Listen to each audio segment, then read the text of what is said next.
Tarda un rato. Ahí está. Bueno, entonces bienvenidos a todos y a todas a las segundas jornadas de práctica profesional docente. Esta es el cuarto día. Hoy tenemos el placer de escuchar a la doctora Daniela Reyes Gasperini, que es profesora de matemática, maestra y doctora en ciencias de la especialidad de matemática educativa por CINESTAP México, especialista en política y gestión educativa por Flasco México. Continúa sus estudios, y creo que continuará mucho también todavía, en currículum, prácticas escolares y filosofía Montessori. Ha sido docente de matemáticas, de educación media y superior de su país, acá en Argentina, y también profesora de posgrado en la Escuela Normal Superior Federal de Oaxaca, en México. Actualmente es directora de Empoderamiento Docente, una organización latinoamericana que se dedica a construir propuestas que promueven el desarrollo profesional, entre otras cosas. Es una referente indiscutible en educación matemática que ha ocupado y ocupa cargos de Latinoamérica promoviendo el desarrollo y la vinculación entre distintos países, en especial entre México y Argentina, como ser, por ejemplo, miembro regular del Comité Latinoamericano de Matemática Educativa o ser asesora global de matemática en programas educativos del Technic Group. Fue editora de la revista latinoamericana de investigación en matemática educativa y ha publicado numerosos artículos. Es un placer, entonces, presentarles a la disertación de la doctora Reyes Gasperini, que se titula La problematización de la matemática escolar como promotora del empoderamiento docente en matemática. Bueno, muchísimas gracias, Sabrina.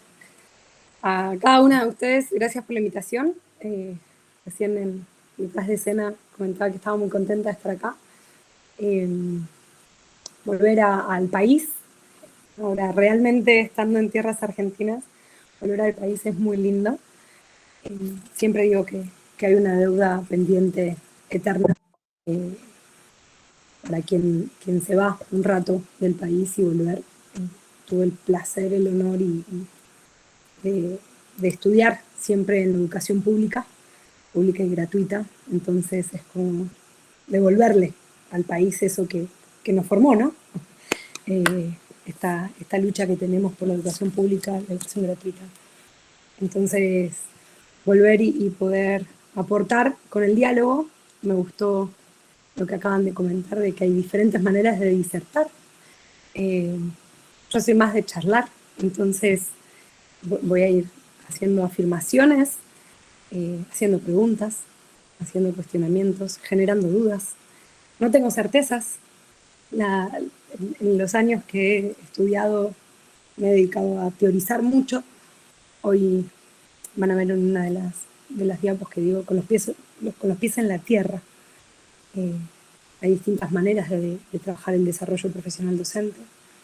Una manera es estudiarlo, analizarlo, teorizarlo, que está súper bueno, y otra es estar ahí en la cancha.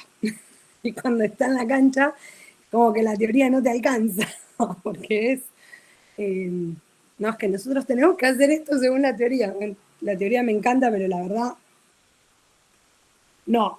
Entonces empieza un diálogo hermoso que es de construcción conjunta, en donde uno puede orientar, la teoría orienta, la teoría avisa qué puede suceder y la práctica te dice lo que realmente está sucediendo. Entonces, estos últimos años me ha tocado esto de estar literalmente en tierra, dialogando en vivo, en directo, con profesores que llevan las actividades al aula, que se quejan de lo largo que son las actividades, que festejan de lo que sucede con los estudiantes bajo la imaginación de que eso mis estudiantes no lo pueden hacer. Ah, bueno, si te animás, no lo van a hacer.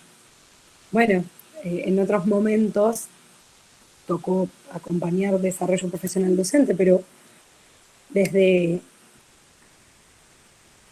no sé si desde lejos, pero no tan personalizado. Entonces uno sabía que se trabajaban con las actividades en el aula, pero no sabía qué pasaba el después. Esto de la necesidad del acompañamiento, del que te escucho después de que fuiste al aula y dialogamos. O qué sucede cuando el aula de matemáticas de repente empiezan a hablar todos. y las profesoras, bueno, en particular estoy pensando en un grupo de profesoras de Salta con quien estoy trabajando ahora, de Salta, de Comodoro de Rivadavia, que lo que me dicen es que Daniela se me iba de las manos. De repente, todos hablaban. ¿Y qué pasó? No, es que todos opinaban, todos discutían, todos.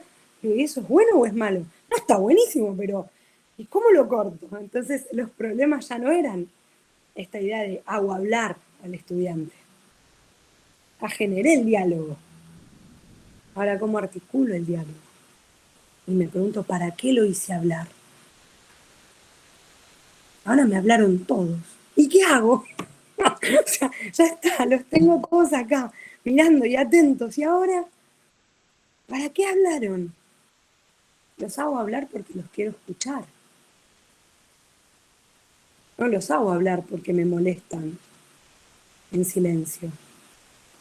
O porque la gente dice que los estudiantes tienen que hablar en el aula.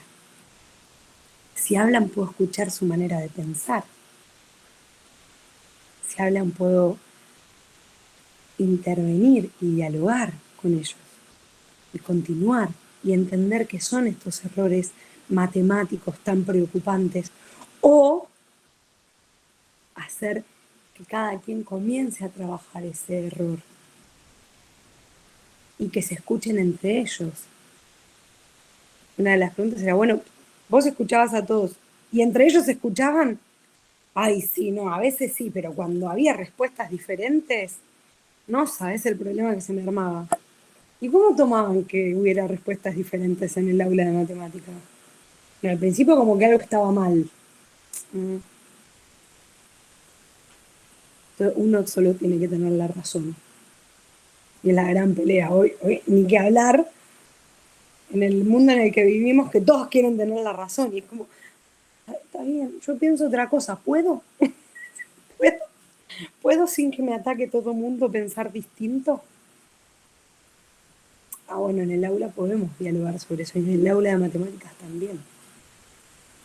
Porque escucho el argumento. ¿Por qué contestaste eso? Entonces vamos en las diapositivas que preparé para compartirles. En verdad es esto, es un diálogo. Quizás quienes me conocen de otro momento, bajé mucho el ritmo en las charlas, porque ahora estoy como entendiendo estar en el aula directamente, escuchar a los profesores. Literalmente he escuchado llorar a profesores en este tiempo, de decirme, Dani, no puedo más. Estoy a punto de quebrarme. Y la sensación de frustración, cuando hay mucha presión por fuera, ahí es donde digo, ¿y la teoría? ¿Qué hago? ¿Qué hago con todo lo que estudié de la teoría socioepistemológica en este momento? ¿Qué hago con todo lo que estudié sobre matemática educativa? ¿Qué hago? Porque cuando uno trabaja entre la teoría y la práctica, no todo es suficiente. Entonces, ¿cómo quiero empezar este diálogo? Diciéndoles que no tengo certezas. No van a salir de acá diciendo, buenísimo, voy a usar esto y va a funcionar. No lo sé. No sé, estoy descubriendo junto con colegas, profesores, colegas que hacen investigación, colegas que dan clases, colegas que escriben libros, colegas que escriben artículos, con un grupo de personas que tenemos todos una misma idea y compartimos, que es cómo generamos transformación y mejora educativa, que eso es lo que creo nos une a todas las personas. Y hola, buen día, Lisandro. Y lo que vengo a compartirles es afirmaciones y cuestionamientos para que empecemos un diálogo. Os voy a compartir pantalla. Sé que los micrófonos están cerrados. Abran los micrófonos. Animales, familiares, gente de la calle están bienvenidas a esta charla. Y son cosas que pasan hoy en home office. Entonces, abran micrófonos en cualquier momento, nadie interrumpe, no siento, ay, la voy a interrumpir, nadie interrumpe, el diálogo es así, el diálogo es, oye, ¿qué estás diciendo? ¿Vieron? Me quedó el oído todavía. Che, ay, ¿qué estás diciendo? ¿Qué es eso? ¿Qué significa? Entonces, eso hace mucho más amena la conversación y no tanto que escuchen únicamente, porque si solo vinieron a escuchar, pueden hacerlo cuando quieran, no a la mañana tan tempranito. La idea es que podamos hablar. El chat, voy a estar atenta al chat por si quieren comentar algo, y voy a ver, todo puede pasar con mi computadora. Yo voy a poner compartir, me puedo ir, puedo volver, puede pasar un montón de cosas con la computadora. Vamos a intentar compartir la pantalla y compartir las diapositivas que tengo para dialogar. Bien. Ya imagino que ven, ¿verdad? Mi pantalla. Sí, se ve perfecto. Sí. Vale, genial. Bueno, cuando... No, claramente no quiero empezar por acá. Ahí está. Cuando me invitaron a esta jornada, lo primero que comenté fue la formación docente y el desarrollo profesional docente son mundos diferentes que dialogan continuamente. Recuerdo cuando llegué a México, hace varios años, todo el mundo hablaba de formación docente, pero hablaba de formación docente con profesores que ya estaban en el aula. Yo decía, no entiendo por qué, si el profesor ya está formado, ¿no? No entiendo por qué le dicen formación docente. Y obviamente al principio muy en silencio, hasta que dije, necesito saber por qué le dicen formación docente. Entonces pregunté, ¿por qué hablan de formación docente? Dice, porque acá cualquier persona que esté allegada a alguna asignatura para dar en las aulas, en educación básica o media superior, lo que sería para nosotros secundaria, primaria y secundaria básica o secundaria superior, puede dar clases sin dar estas materias, puede dar clases, y lo que hacemos es formar al docente en lo que tenga que ver con lo pedagógico y demás. Claro, en mi mundo, cuando yo salía del Joaquín, donde todos éramos profesores, era como raro. Y después, a medida que iba pasando el tiempo, dije, bueno, es formación docente, va.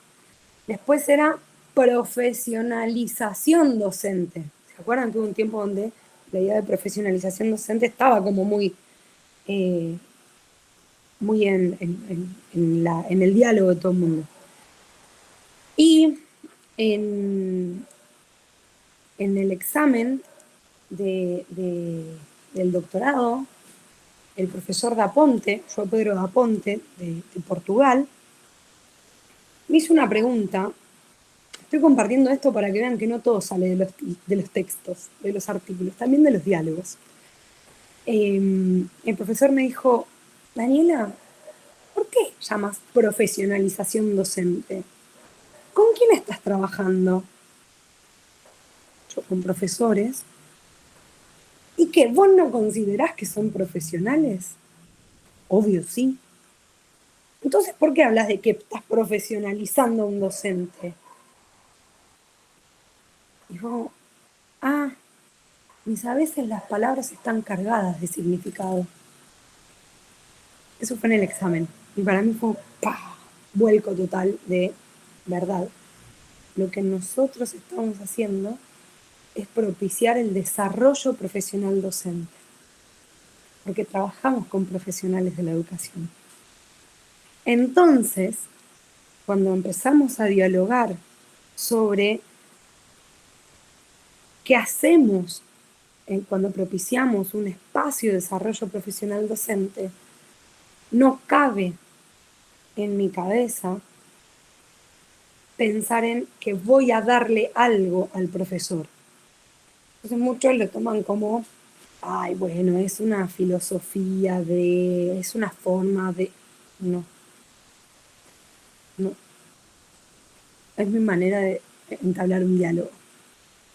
Yo estoy trabajando con un profesional. Estoy dialogando con un profesional. Entonces, ¿por qué todo esto? Porque fíjense cómo es su título del evento. Son las jornadas de práctica profesional docente. Y ahí cuando hablamos de profesorados universitarios, no me van a dejar mentir, decía, oigan, yo no trabajo con profesorados, o sea, no estoy inmersa en lo que es el profesorado. Eso sí, cuando estamos trabajando en cursos, talleres, seminarios o lo que fuera de desarrollo profesional docente, muchas veces nos dicen, esto me hubiera venido bien en el profesorado. Entonces, bueno, el profesorado tampoco lo da todo, porque nuestra profesión es continua.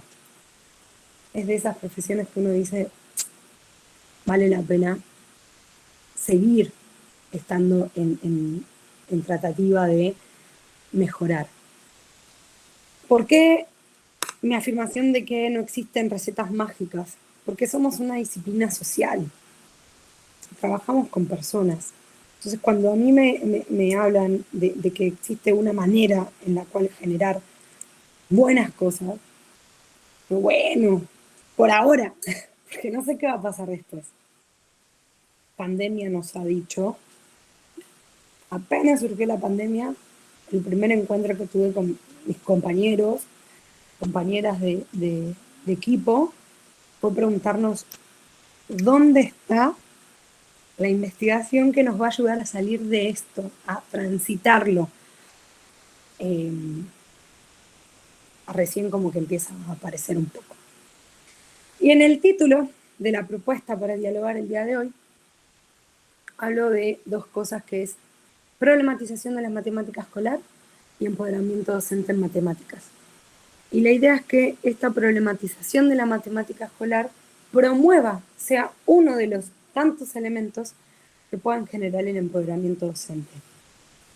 ¿Y por qué elegí hablar de esta idea de la problematización de la matemática escolar? Porque podemos hacerlo en cualquier momento.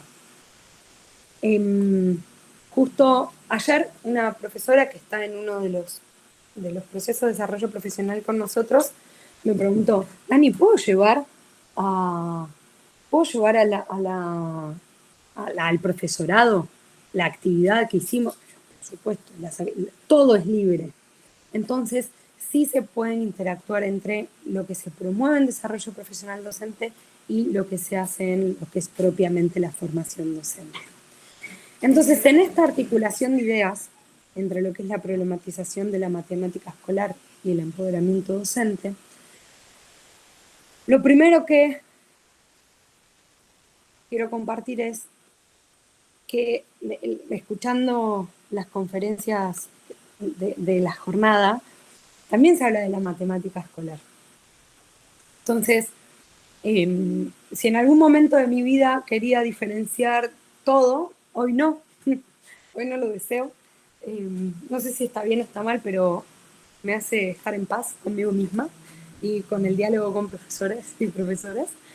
La matemática escolar es eso que está en la institución educativa, lo que permea a toda la institución educativa. Entonces, una de las ideas, uno de los elementos donde nosotros vemos reflejada esa matemática escolar es en los libros de texto. La oportunidad por la que vivo hoy de trabajar en distintos países, estamos trabajando en Colombia, Brasil, Uruguay, Argentina, México. Bueno, todavía no empezamos, pero vamos a empezar a trabajar en Rumania. Hay posibilidades de trabajar en otros países también. Es cómo hacer la primera pregunta que es lo que estaba planteándome en esta especialidad, este posgrado en Flaxo sobre los currículos, cómo hablar con distintas poblaciones sobre la matemática escolar.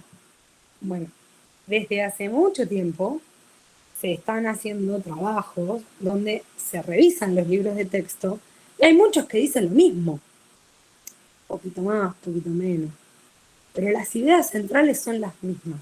Entonces, cuando nosotros trabajamos la matemática escolar, ojo, hay libros súper innovadores que esos son los que uno tiene que agarrar y cuestionar fuerte para continuar en el proceso de aprendizaje. Cuando agarramos estos libros y analizamos, encontramos esta matemática escolar para poder problematizarla. Y cuando hablamos de la problematización de la matemática escolar, yo acá enlisté algunas de las cosas que hacemos cuando decimos que problematizamos la matemática escolar. Primero empiezo por mí. ¿Qué sé de ese contenido? ¿Qué es lo que puedo resolver? ¿Qué es lo que hago? ¿Qué es con lo que me enfrento? ¿Qué sé manejar? ¿En dónde me siento segura? ¿En dónde tengo dudas? Y también, ¿qué quiero que sepa la otra persona, en este caso estudiantes, la otra persona sobre este contenido? Hay muchos estudios sobre creencias y concepciones, que es para quienes estamos en el ámbito docente, dialogar sobre las creencias y concepciones es un encontrarse con algo en donde uno se identifica. Entonces creo la teoría también acompaña esta creencia que estoy diciendo, pero yo no he estudiado creencias y concepciones, sino cuando lo leo y cuando lo trabajamos con profesores y profesoras, hay una identificación en esto de, es verdad, yo soy de este tipo de profesora, yo soy de este tipo de profesora. Bueno, entonces reconocerse en un estereotipo, entre comillas, es poder decir, y me puedo mover. Bueno, y si nos vamos a habilidades socioemocionales, todo lo que tiene que ver con eso, yo no soy una persona enojona, o no soy una persona triste. No, tengo tristeza en este momento, porque es un proceso, pero no me puedo caracterizar como. Bueno, lo mismo con las creencias y concepciones. Y esas creencias y concepciones también tienen que ver, cuando lo analizamos a profundidad, con el contenido matemático que estamos trabajando. Y yo tengo manejo pleno y me siento muy segura de este contenido, voy a tener una manera de relacionarme con ese contenido diferente y la verdad no la manejo bien. No tengo tantas preguntas para hacerme sobre ese contenido, entonces mejor trabajo lo indispensable. Después, la idea de mitos, que no he leído, pero sí me animé a colocar mitos, porque hay que romper con ciertos mitos de ciertos contenidos. Porque vienen como prehechos, ¿no?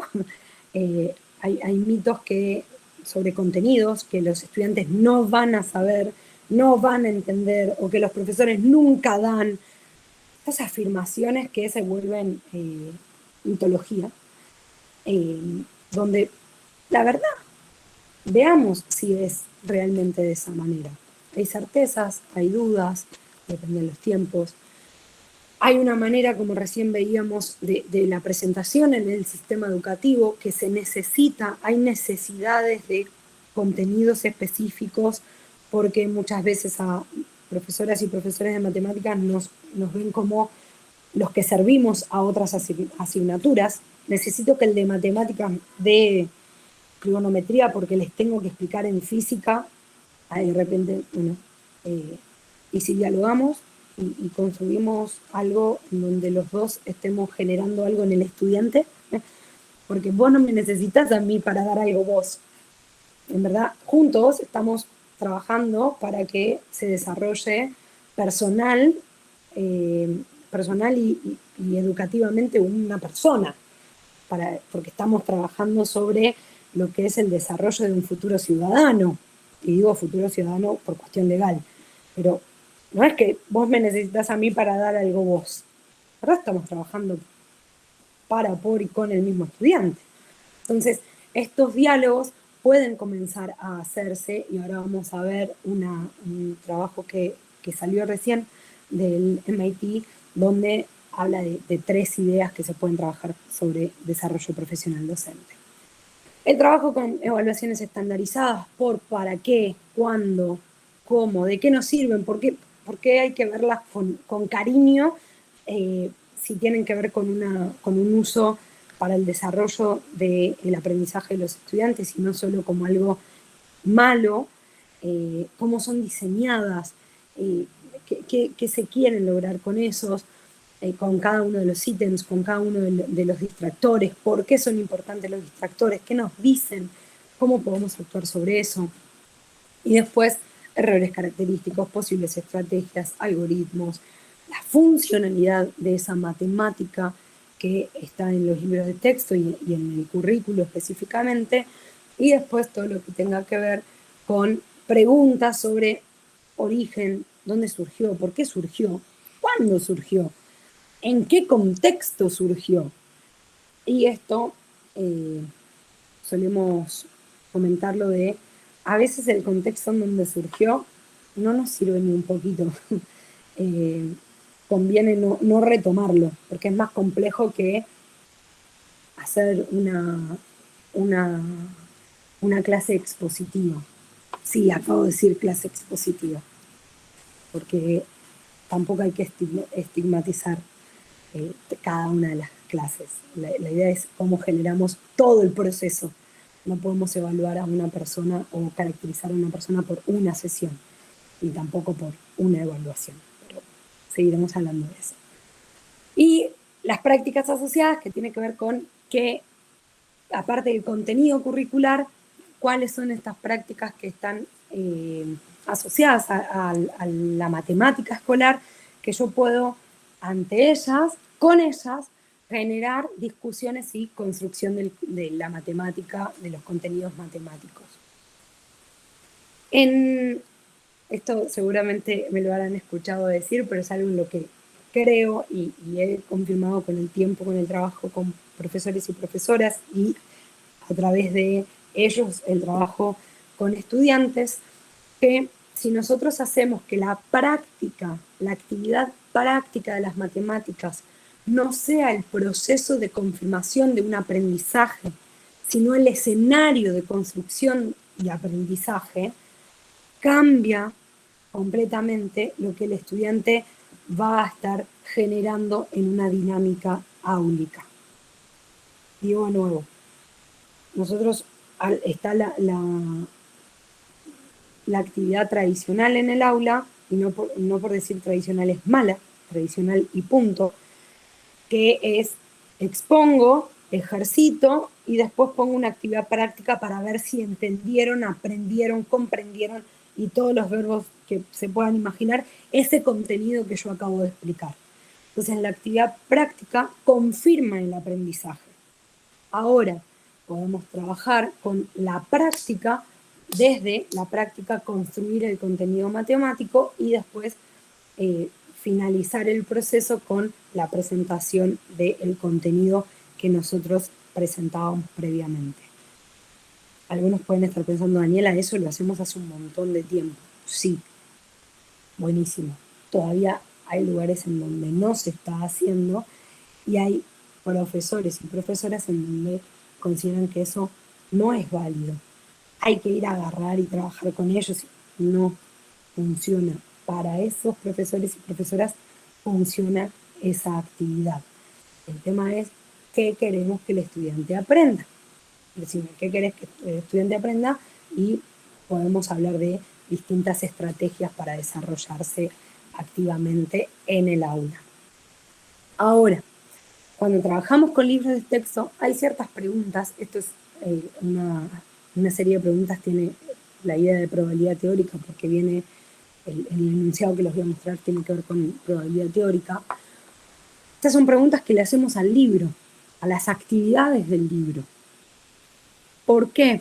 En la problematización de la matemática escolar, y a lo largo de toda la presentación espero poder construir esta idea, que cuando se trabaja desarrollo profesional docente, se quiere generar una práctica emancipadora. El empoderamiento docente lo que busca es la práctica emancipadora, no la dependencia de personas o instituciones o gente o grupo de personas. No, la idea es, yo tengo este libro de texto, porque si no se genera como el imaginario de, ay, ojalá, me lo han dicho, ay, ojalá que saquen una actividad sobre tal tema. Yo no soy repositora de actividades. ¿Vos también la podés hacer?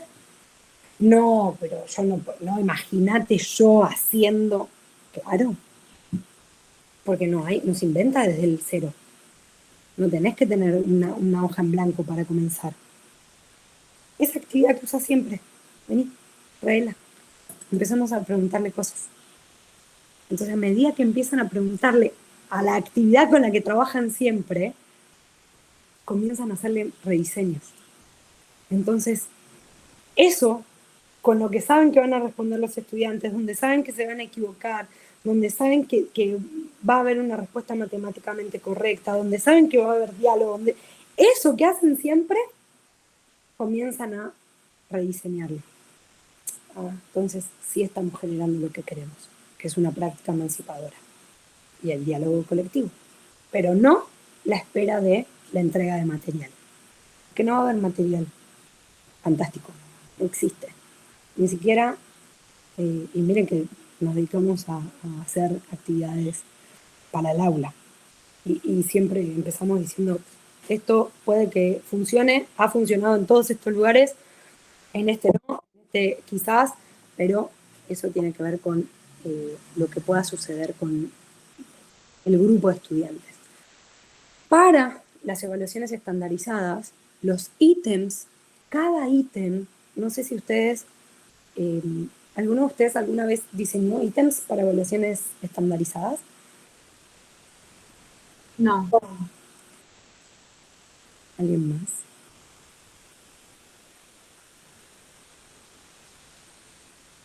¿Qué son las evaluaciones estandarizadas?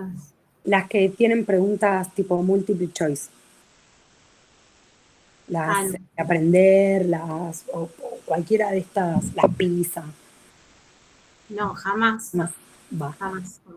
Bueno, les dejo abierta la propuesta de algún día tener alguna sesión en donde dialoguemos sobre cómo se diseñan las evaluaciones estandarizadas. Está súper bueno para después usarlo como insumo nosotros, como profesores y profesoras, para trabajar con los estudiantes.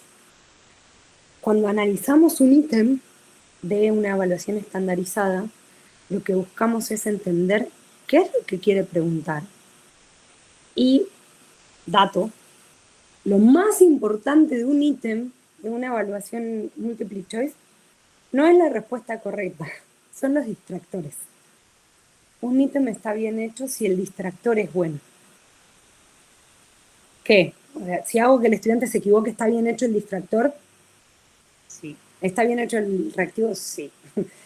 Porque cuando nosotros sabemos cuál es lo que elige, la respuesta que elige el estudiante, puedo tener acceso hipotético, porque también puede elegir al azar, pero puedo tener acceso hipotético de cuál es el razonamiento que está poniendo en juego para elegir esa respuesta.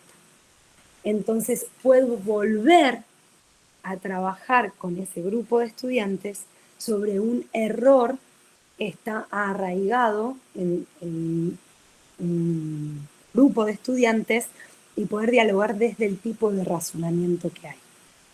Entonces, cuando nosotros dialogamos sobre estos ítems con los profesores, veamos que las respuestas estandarizadas, estas preguntas cerradas, también nos dan información. No son lo mejor, ojo, no estoy queriendo decir, ahora vamos todos, no. Estoy diciendo que también son una herramienta que nos puede dar información para ver qué es lo que está sucediendo con los razonamientos de nuestros estudiantes. Entonces empezamos a discutir cuáles son las posibles respuestas, qué es lo que quiere averiguar el ítem, cuál es la especificación de ese ítem, qué es lo que quiero saber de ese estudiante y trabajarlo de manera conjunta con profesores, profesoras para después analizar evaluaciones estandarizadas. Además de esto, estamos todos dentro de la problematización de la matemática escolar. Lo que proponemos son situaciones de aprendizaje que son enunciados. Y cuando digo enunciados es literalmente enunciados. Pero enunciados queda como corto, sí, porque la situación de aprendizaje la genera el profesor y la profesora que está en interacción con los estudiantes. Situación de aprendizaje es lo que se vive cuando el enunciado empieza a cobrar sentido en él. Si no, es un enunciado. Y eso, dialogar sobre los enunciados, es lo que hacemos con el análisis de libros de texto. Entonces, cualquier enunciado yo lo puedo hacer, situación de aprendizaje, si conozco las intencionalidades, si conozco qué estoy buscando, por qué estoy trabajando, por ejemplo, en este caso, con estas ruletas, si es lo mismo, ¿no? La ruleta A y la ruleta B es la misma. No, porque voy a estar trabajando el espacio muestral. Y ahí van a decir, porque lo dijeron, van a decir que las ruletas son iguales, pero están organizadas de manera distinta, y cuando nosotros le preguntamos qué posibilidades tengo de sacar, de que salga en la ruleta al girarla un color verde en la ruleta A, nos van a decir que es 4, y en el otro nos van a decir que es la mitad. Y empezamos a preguntar, bueno, ¿y entonces es lo mismo o no es lo mismo? ¿Cómo describirías el espacio muestral de la D? Verde, amarillo y naranja. Ok, y de la A también verde, amarillo y naranja. ¿Y da lo mismo? Verde, no. Y tenemos que discutir qué es cada espacio, cada pedacito que está representado en pedacito. Me vayan a escuchar los especialistas en estadística, me matan. Cada elemento del espacio muestral que tenemos que definir. Bueno, esto, Daniela, esto aparece en un montón de actividades de probabilidad estadística. Genial. ¿La intencionalidad es la misma? No sé. Bueno, entonces discutamos la intencionalidad. Entonces estoy queriendo decir, no necesito el enunciado nuevo. Lo que se propone es discutir la intencionalidad de las actividades que tenemos en los libros de texto. ¿Para qué? ¿Por qué queremos esto? ¿Por qué queremos problematizar? ¿Para qué queremos problematizar la matemática escolar? Daniela, perdón, ahí Lisandro, porque no sé si vos ves el chat, comentó que era muy interesante también para enseñar fracciones, ese ejemplo de las ruletas. Sí. No veo el chat, espérame. Lisandro, tal cual. Y bueno, voy a hacer así como para fracciones, para reconfiguración espacial, para proporciones, para un montón de ideas. Una de las características que tiene las situaciones de aprendizaje en particular es que nacen con un aprendizaje esperado asociado. Sin embargo, como la situación de aprendizaje se genera con el diálogo, no sabes a dónde te lleva el destino, porque los estudiantes empiezan a opinar, entonces te llevan a distintos lugares. Y ahí, Lisandro, cuando trabajamos con fracciones, perdón, solo un paréntesis, es que dijo algo muy bueno. Cuando trabajamos con fracciones, Vamos a trabajar con los elementos del espacio muestral y vamos a discutir cuándo conviene y cuándo no simplificar la fracción de los casos posibles los casos favorables sobre los casos posibles, porque perdemos los elementos del espacio muestral. Entonces viene un debate de qué me conviene, cuándo me conviene tenerlo, cuándo me conviene no. Entonces, tal cual, Lisandro, hay ideas que subyacen la propuesta propiamente de la actividad. El por qué, el para qué de problematizar es poder dialogar, generar una dinámica entre respuestas correctivas y preguntas constructivas. ¿Cuántas veces, y acá de tener presentación, ahí está, cuántas veces nos ha pasado que el estudiante contesta algo, la estudiante contesta algo, y nosotros corregimos? Ahí, ¡paf! Corrección directa. ¿Podríamos hacer una pregunta constructiva? Ojo, no siempre, ¿eh? Si no es un nunca acabar. Pero podemos, y el trabajo cuando hacemos trabajo con profesores es una de las dinámicas más bonitas, porque se empiezan a corregir, literal, se empiezan a corregir entre ellos. Es un, va, no le digas que está mal. Hacerle una pregunta para que piense y pueda la persona construir la respuesta. Silencio. Tómense ese tiempo, piénsenlo. Y ahí empieza la discusión de, es que no puedo estar mucho tiempo callado frente a los estudiantes. ¿Por qué? ¿Por qué tanto miedo al silencio?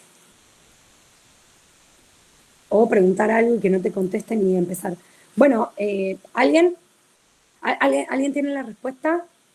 A ver, si no yo ayudo. Están pensando. Bueno, aunque parezca broma, en las interacciones que tenemos con los profesores hacemos tipo, bueno, piénsenle. Todos en silencio. Y al principio era como... Y ahora ya están acostumbrados a, bueno, le voy a pensar, bueno. Entonces ves todas cabezas. Están escribiendo, lo que fuera. Hay un tiempo para pensar. Pero en esto de la pandemia, el silencio es parte. Y bueno, yo en lo personal me tomo segundos para pensar. Y cuando estamos con los colegas de Brasil, me quedo en silencio y me dicen, Daniela, habla en español. No, pero no lo sé decir ni en español, estoy pensando, no es el portugués. O sea, no, estoy pensando. Tardo 2 segundos, denme 10 segundos para pensar. Bueno, ahora es todo rápido, la vida es toda rápida. No, está bueno tomarse unos segundos para pensar. Entonces, ¿para qué hacemos la problematización? Para esto, para generar preguntas constructivas también que nos permitan generar un diálogo con los estudiantes. ¿Dónde nos posicionamos? Están los estudios sobre el desarrollo profesional docente y están los procesos que propician el desarrollo profesional docente. Nosotros estamos más cercanos a este. Todo lo que tenga que ver con empoderamiento docente está más cercano a generar espacios que lo propicien. Así surge desde sus inicios el estudio. No fue teórico, no fue analizar y articular ideas y ver qué es. No, fue trabajar con profesores y ver qué pasaba y qué era lo que generaba cosas buenas, diálogos buenos entre los profesores, construcción de conocimiento por parte de los profesores, y de ahí es que comienzan a surgir ideas. Estas 2 diapositivas que vienen son para mí como base de reflexión y son estas que me inspiraron a pensar en desarrollo profesional docente de esta manera. Yo a Pedro da Ponte profesor, como dije, de Portugal, habla de la diferencia entre formación docente y desarrollo profesional, y el desarrollo profesional habla en específico de atender a las potencialidades. Entonces, nosotros desde empoderamiento docente hablamos de fortalecer potencialidades, potenciar fortalezas y no trabajar con el proceso deficitario. Lo que el profesor no tiene, nosotros en el curso se lo damos. No sé qué no tienen los profesores. No sé. Porque seguramente lo que el profesor no tenga, yo tampoco lo tengo. Lo que sí tengo, trato de compartirlo y aprender de lo que el otro tiene. Entonces hablamos de maneras diferentes de trabajar con profesionales de la educación. Y otros autores también que hacen la diferencia explícita entre las distintas maneras de cambiar dentro de lo que es la profesión docente. Nosotros nos posicionamos más en la idea de cambio como desarrollo profesional, que tiene que ver con quien busca un cambio, y no con la idea de capacitación. Entonces van a ver que cada vez que dicen capacitación, a mí se me estruje la cara porque estoy pensando en esta idea de capacitación, de que el profesor es cambiado, se provoca el cambio en el profesor. Entonces, suele suceder que se dice capacitación, o sea, llevo años hablando de capacitación, entonces yo me capacito, por supuesto, solo pensemos en qué entiendo por capacitación. Si entiendo por capacitación que busco un cambio genial, buenísimo.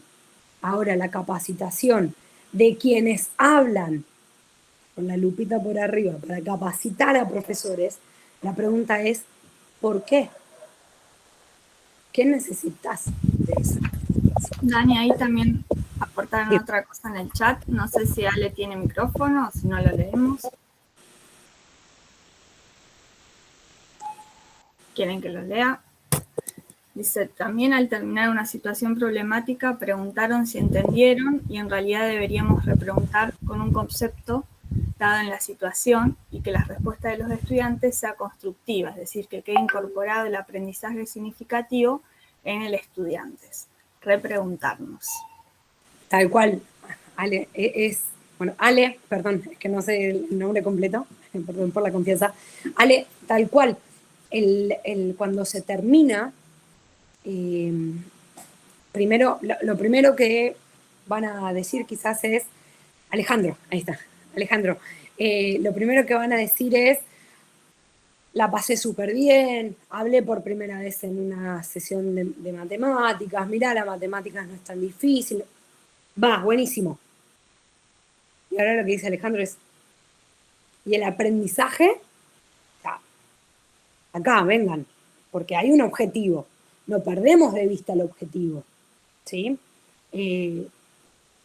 Alejandro, me hiciste acordar en el Joaquín B. González, una profesora de prácticas, me dijo una vez que me hizo replantear toda mi docencia, toda mi profesión. Todavía no me había graduado y ya estaba así con dudas. Me dijo, ay, Daniela, con vos se van a divertir mucho los estudiantes, pero no van a aprender nada.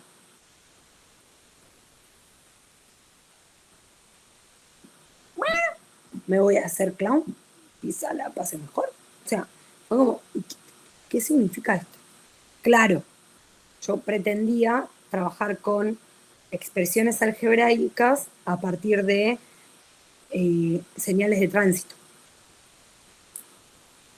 para introducir la idea de por qué la necesidad de comunicar de manera sintética algo que el que iba conduciendo no podía leer. Señor conductor, usted tiene que ir a menos de 120 kilómetros por hora porque si no puede ser peligroso. No, 120 y el conductor, hay una significación de una imagen que después en las expresiones algebraicas tenía otra cosa. Bueno, para la profesora eso fue algo divertido. Hoy, después de muchos años, digo, no, me gustaba más lo de la significación de los objetos matemáticos. Con teoría, en su momento me hizo mucho dudar. Entonces, Alejandro, es necesario que se revise siempre cómo fue el aprendizaje por parte de los estudiantes cuando se termine con el proceso. Entonces, cuando vemos esto del desarrollo profesional docente, este era el artículo que recientemente está en, se los voy a compartir por el chat, por si lo quieren leer. Es un artículo que habla sobre el futuro de todo esto que tiene que ver con el desarrollo profesional docente. Es del MIT, y hay dos preguntas que guían todo el estudio, que es cómo es el estado actual del aprendizaje de los profesores de matemática y cuáles son las direcciones futuras que pueden mejorar este proceso. Pero fíjense cómo lo plantean. La mejora del aprendizaje de los profesores de matemática al servicio de un mejor aprendizaje de las matemáticas para los estudiantes. Y acá voy a hacer preguntas. Voy a dejar de compartir y pueden usar el chat para contestar. ¿Por qué existe el desarrollo profesional docente?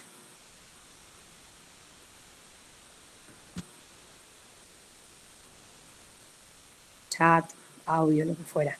Lo que sientan. ¿Por qué existe el desarrollo profesional docente?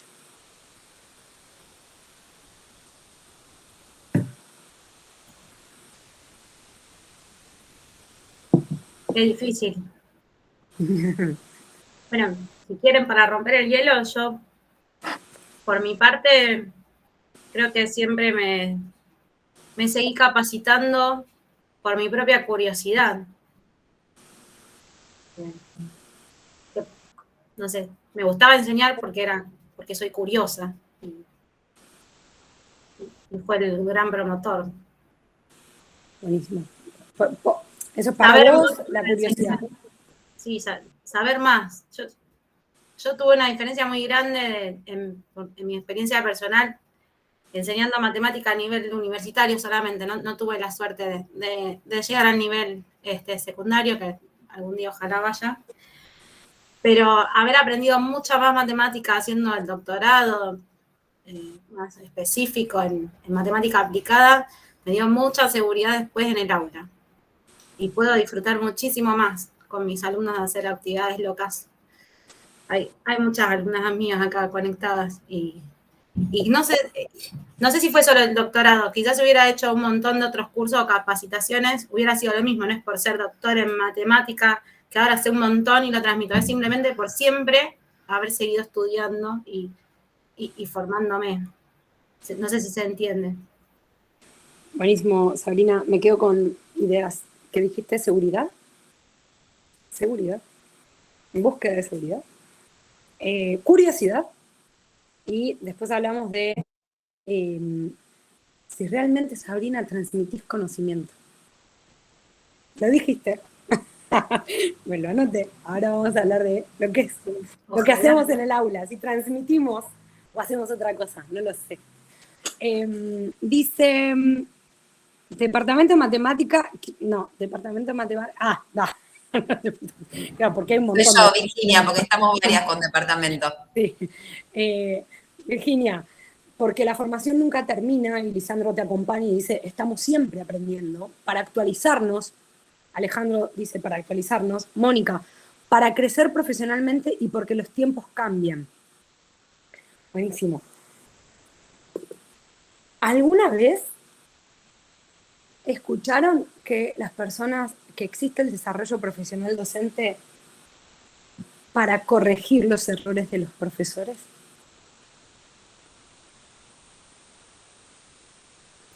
No. Es que me mandan a tomar cursos porque a los estudiantes les va mal. ¿Eso tampoco? Me mandan. Tengo que. Acá es una obligación, ¿no? Bueno, acá hablaron de cosas positivas, de cosas óptimas, de yo quiero tener seguridad, yo quiero actualizarme en el sentido de quiero estar en continuo crecimiento. Y la pregunta que se hicieron en el estudio es: yo quiero, porque también veo a mis estudiantes. Y son dos momentos diferentes. El desarrollo profesional docente es también un proceso personal, mío. No todo lo que aprenda lo voy a aplicar. No todo lo que estudie lo voy a llevar al aula, literalmente. Pero me genera a mí mayor reflexión. Y la pregunta que se hacen en el texto, puntualmente, es: ¿cómo mejoro yo? ¿Cómo mejora el desarrollo profesional para estar al servicio de la mejora de los estudiantes en matemáticas? ¿Por qué? Porque si yo tengo mayor seguridad, porque si yo estoy reflexionando sobre lo que sucede en la actualidad, porque yo tengo mayor curiosidad, porque aprendo nuevas cosas, siempre va a ser productivo para el aprendizaje de los estudiantes. Es algo así como el oxígeno en el avión. Primero uno para poder ayudar al otro. ¿Qué dicen en este documento? Hay 3 prácticas que de manera aislada suelen no tener resultados efectivos o no los que se esperaban, pero sí de manera conjunta son poderosas, que tienen que ver con la construcción de comunidades de aprendizaje, con lo que llaman coaching, que es entrenadores, que la traducción está como rara, pero es esta idea de los cursos que se generan, y también cursos donde hay práctica, donde hay interacción, y después están los workshops, donde son seminarios y escenarios donde se discute relativo al conocimiento matemático y al conocimiento pedagógico, al conocimiento propiamente dicho de la matemática y al conocimiento pedagógico del contenido. Esto tiene que ver más, lo podríamos relacionar con lo que es el MKT o el MTSK de Boll o de Carrillo, Boll en Estados Unidos y Carrillo en España, que es la evolución de Boll, es a nivel general, y Carrillo lo especifica en las matemáticas. Entonces, hay una idea de que las 3 podrían estar generando una dinámica interesante para la intervención. Y después habla de que hay 2 movimientos en los que, para generar mejoras en los estudiantes también, hay 2 movimientos que podríamos estar mirando, que habla de las matemáticas para la justicia social y el desarrollo de nuevos cursos y la innovación curricular, que esta segunda parte está más asociada a lo que tiene que ver con procesos de computación, incorporar ideas de computación y trabajar con qué cursos son los que tendríamos que estar generando para el desarrollo profesional docente. En la idea de la matemática para la justicia social es que se pueda debatir desde las matemáticas cuestiones que refieran al desarrollo del propio ciudadano. Acá la idea de la matemática crítica, la idea de la socio, la idea de la etnomatemática más aterrizada al aula, son escenarios que nos pueden contribuir a lo que es esta idea de la matemática para la justicia social. Aclaro, son los que se me vinieron en la cabeza, no estoy diciendo que los que no nombré no lo sean, solo estoy diciendo los que se me vinieron en la cabeza. Sobre todo la idea de matemática crítica, que no hace una discusión, o sea, no va a problematizar la matemática escolar en tanto el contenido matemático, lo que se quiera generar con el contenido matemático, sino que va a estar mirando lo que ese contenido, que está de determinada manera, genera en el proceso de este futuro ciudadano.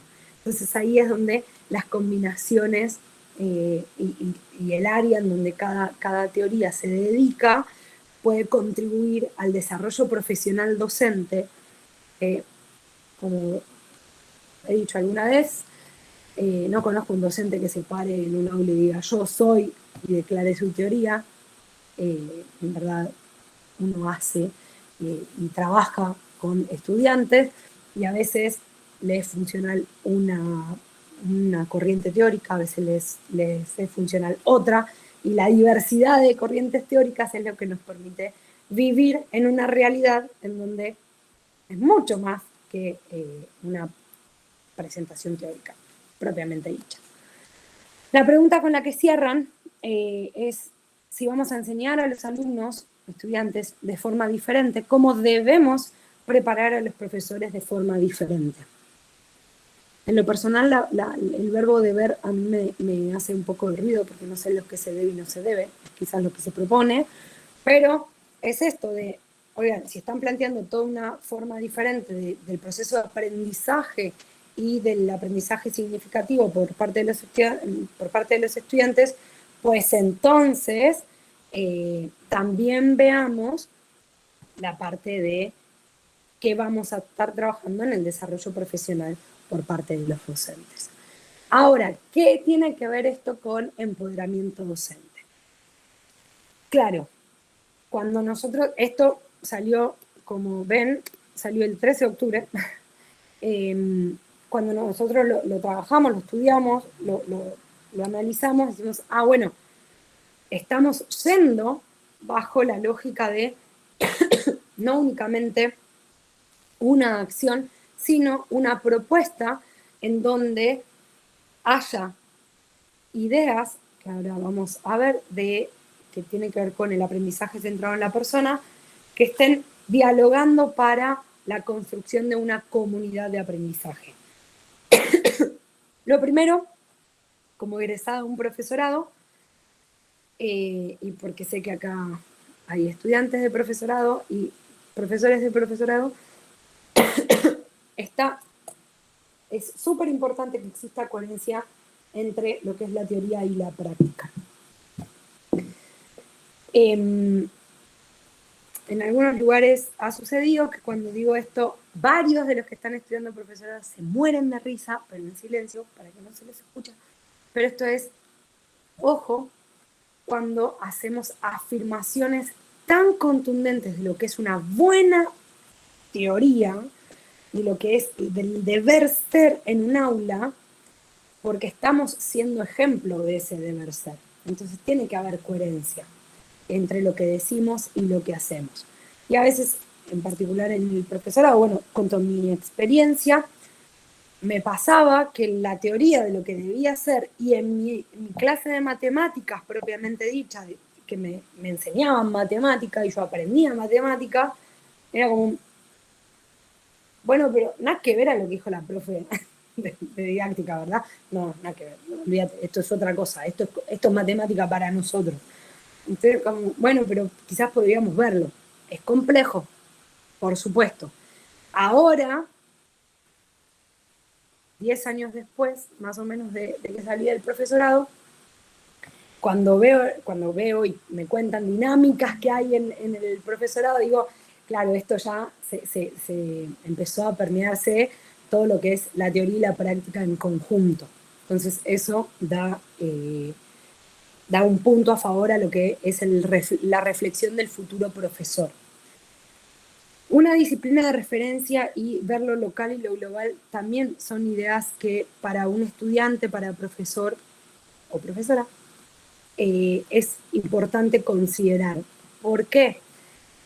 Porque nosotros tenemos en la formación docente acercamiento de una o varias teorías, y lo bueno es conocer que hay un montón de teorías, un montón. Yo, sinceramente, estudiosa de la matemática educativa, de la educación matemática, de la didáctica de la matemática, no sé si conozco todas, porque soy sincera, no sé lo que está pasando en África sobre la educación matemática. Entonces, de las que conozco, retomo ideas, pero no sé lo que ocurre en todo el mundo. Pero sí sé que hay una disciplina de referencia. Entonces puedo ir a buscar a esa disciplina de referencia lo que quiero dialogar y discutir con colegas. Ahora, cuando trabajamos el empoderamiento docente, tenemos diferentes fases de este proceso, que estas son las que están teóricamente explicadas y que van mudando, van cambiando a medida que continuamos con las implementaciones. La primera idea es el cuestionamiento de las estructuras objetivables del discurso matemático escolar, que es esta manera de mirar a la matemática escolar. Después, como recién comentaba, el reconocimiento de una disciplina de referencia en donde la discusión se amplíe y se reconozca, no solo me pasa a mí, pasa en un montón de lugares y a un montón de personas, entonces tengo con quién dialogar. Que se generen diseños, por esto la idea de la práctica emancipadora, que se generen diseños, que se generen reflexiones, que se generen cuestionamientos que le aporten a la comunidad, no desde un estado pasivo de consumismo de esta disciplina de referencia, sino que también haya aportaciones a la comunidad en la medida que se pueda, con los tiempos que se puedan y demás, pero sabiendo que somos actores activos de esta comunidad. Y por último, el trabajo en participación en distintos escenarios donde podamos discutir. En particular, lo que se propone es la matemática escolar, la problematización de la matemática escolar, y pueden ser distintos debates. Pero estas son las fases que se proponen en lo que es empoderamiento docente. Ahora bien, cuando nosotros trabajamos la metodología de lo que hacemos cuando vamos a hacer cursos de desarrollo profesional docente, cursos, talleres, módulos, el nombre que en verdad cada población le pone un nombre diferente. Cuando hablo de población, son poblaciones objetivos a nivel de política pública, población objetivo para la cual se diseña una actividad de intervención. Depende de la población, es el nombre que le coloquen, pero hoy estamos trabajando con situaciones de aprendizaje o baterías de actividades, que son actividades típicamente escolares que se trabajan en el aula. Se trabaja con una consola educacional que dialoga desde lo que es el enfoque centrado en la persona, que es lo que viene después, que es la idea de empatía, la aceptación incondicional y la coherencia como los tres pilares del enfoque centrado en la persona, en donde el profesor hacemos el trabajo del desarrollo profesional y personal docente. Entonces comenzamos a entretejer un espacio en donde el profesor habla de lo que le sucede más allá de la didáctica, más allá de la matemática, más allá de la estructura educativa, de lo que le está pasando a él como persona cuando se enfrenta a situaciones diferentes. Entonces, esta idea del enfoque centrado en la persona es algo que comenzamos a articular hace 1 año y medio con empoderamiento docente y nos permite generar un acompañamiento que sea tanto desde la matemática educativa como también de lo personal del profesor. Y después siempre cercanos a una disciplina de referencia que nos permita generar diálogos, y quizás soy muy insistente en esto, pero es necesario para mí hablar de que la disciplina de referencia lo que provoca es generar un proceso emancipador. No porque no quiero continuar en contacto con los profesores y las profesoras, siempre continúo en contacto, sino porque la intención es que no consideren que lo que trabajan en una primera interacción es lo único existente. Hay muchísimo más y ellos mismos, ellas mismas pueden ser creadoras de actividades para reflexionar con los colegas. No necesitamos que siempre venga alguien externo, y no hablo externo de fuera del país, fuera de la región, fuera de la universidad, no, externo es distinto a nuestro grupo. Siempre que venga alguien externo para generar debate y diálogo. Entonces, ¿por qué decimos esta idea de con los pies en la tierra? Porque cuando estamos trabajando en los procesos que ahora compartimos con distintas con distintos países, con distintas comunidades, tenemos dos tipos de procesos diferenciados, uno más intensivo que el otro, en cuanto a tiempo, en cuanto a profundidad, pero las dinámicas son similares. Uno habla de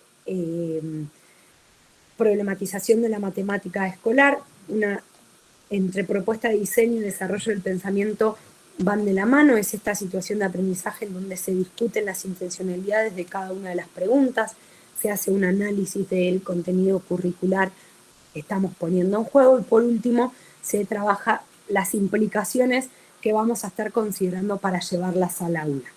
Este es el proceso inicial para después llevar la actividad a la práctica, trabajarla en la práctica y hacer una dinámica de acompañamiento.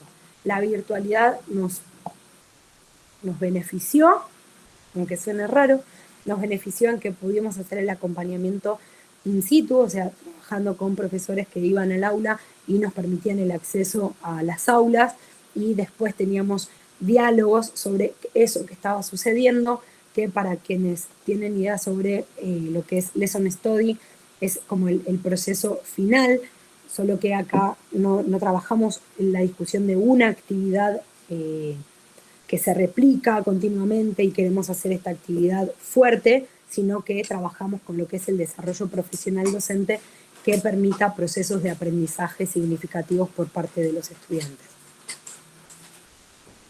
Perdón.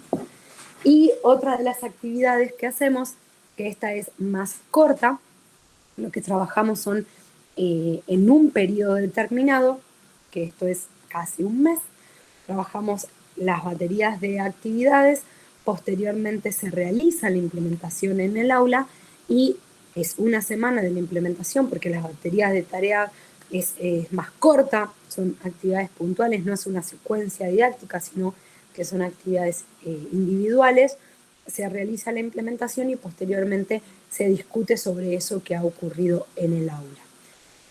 ¿Qué tipo de actividades hacemos? Esta tiene que ver con el diseño de una situación de aprendizaje que fue en pleno surgimiento de la pandemia, donde trabajamos lo que tiene que ver con representación gráfica. Analizamos los elementos de la gráfica desde los puntos, los ejes, el título, los distintos elementos que están representados como un punto.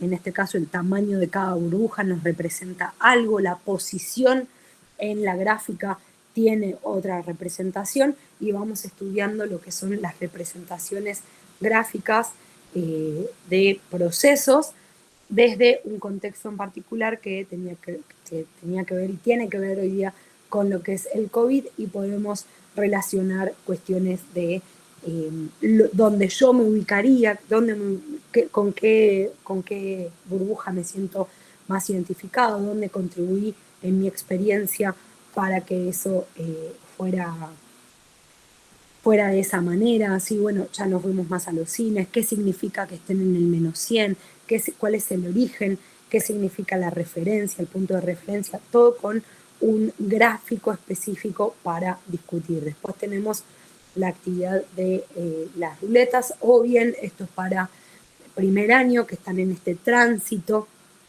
de todo el conflicto, vienen de un año que no han aprendido, bueno, algo han aprendido, y lo que han aprendido hay que valorarlo.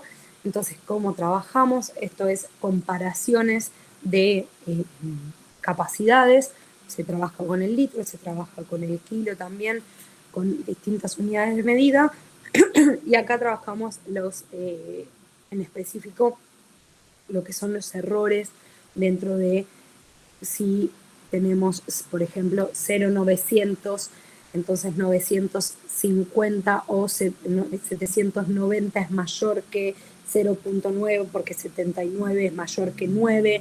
Entonces empiezan las discusiones que nosotros conocemos, solo es este escenario que se plantea para discutir con los profesores y poder hacer una transición entre las dos, en particular lo que es la transición en la trayectoria educativa del estudiante de primaria a secundaria. ¿Qué es lo que está sucediendo? Esta es una escuela de Comodoro Rivadavia, que es parte del proyecto que estamos generando con Teaching Group, que dentro del trayecto de matemáticas de Gen Técnico, lo que comenta la profesora, esto es una interacción, es reciente, todos los estudiantes un grupo que ella decía, bueno, participan más o menos, pero no sé cómo lo van a tomar. Estaban todos discutiendo y viendo cómo poder comparar elementos para generar una afirmación. Entonces esta profesora decía, llevarlo a la práctica hizo que me cayeran un montón de fichas. Bueno, por eso todo lo que trabajamos desde empoderamiento docente parte de la reflexión, pero es indispensable que se consolide en la acción. Si no, queda un acto reflexivo que es una gran incertidumbre de lo que realmente se puede generar o no en el aula. Para terminar, a mi entender, hay una necesidad de un diálogo informado, que es lo que sucede en la realidad de nuestras aulas, de nuestros sistemas educativos, lo que está aconteciendo realmente con los procesos, las tomas de decisión por parte de políticas públicas y lo que estamos haciendo como oferta de procesos de desarrollo profesional docente, no desde empoderamiento docente, sino de todos, de quien hable de desarrollo profesional docente. Queda la gran duda cuán de la mano están la teoría y la práctica, cuando la teoría llega, cuán lejos está de la práctica. Hay una discusión ahí que estamos teniendo como equipo para que sea más funcional a la realidad de profesores y profesoras, y esto de trabajar con una práctica emancipadora que genere la aceptación de esta realidad que cambia. Y ¿se acuerdan la pregunta con la que se terminaba aquel informe? Yo me dejo la pregunta de si vamos a enseñar a los estudiantes de forma diferente, si queremos que los estudiantes aprendan de forma diferente, ¿qué vamos a hacer como comunidad docente? Más allá de únicamente pensar en los profesores, ¿qué vamos a hacer como comunidad docente? Entonces con esto finalizo y ya doy lugar a comentarios y seguir con el diálogo. Muchísimas gracias. Ahora sí voy a dejar de compartir para comenzar con el diálogo propiamente dicho con quienes están escuchando. Bueno, muy linda la presentación, Daniela, felicitaciones, en nombre de todos y todas. Y bueno, vamos pie al diálogo, no sé si quienes no tengan micrófono pueden escribir por el chat, y quienes se animen pueden activarlos.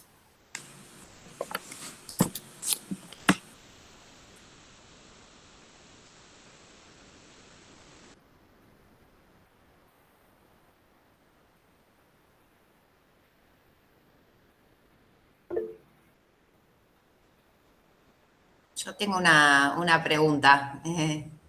Bueno, muchas gracias Daniela por la presentación.